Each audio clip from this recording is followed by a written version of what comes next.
materials workshop is part of the Mellon-funded object-based study grant at the University of Pennsylvania. It's a full-day workshop for first-year graduate students in the department, where we're going to be looking at stone and bronze sculpture in the collections of the Philadelphia Museum of Art. And we're really going to be looking at it kind of up close. So we're beginning in the morning with medieval stone sculpture in the galleries, and then we're going to be moving into the object conservation labs to examine Renaissance bronzes.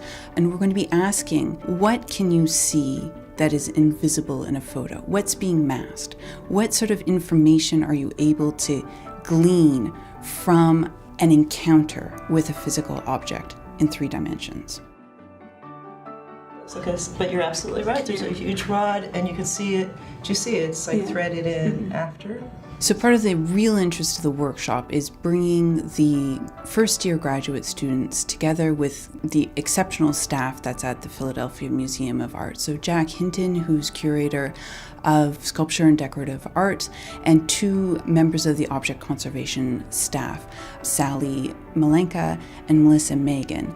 Their approaches, their way of looking at the works of art enrich the sort of inquiry that we traditionally do in an art historical classroom. So while we're normally looking at slides projected onto a screen, curators and conservators form their opinions about objects based on first-person encounters.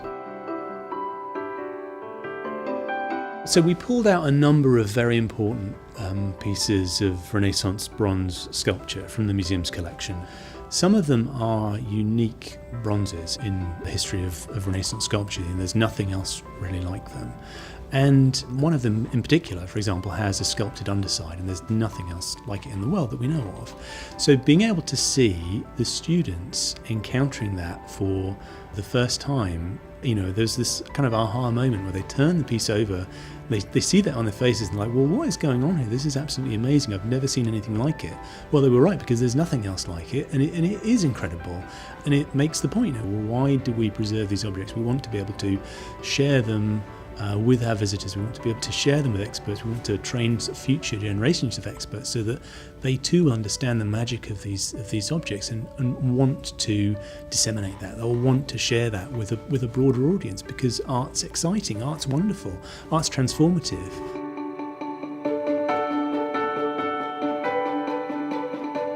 I think in these first decades of the 21st century, when we're surrounded by kind of digital media and images that are completely ephemeral, that there has been a swing in the history of art back to object-based learning.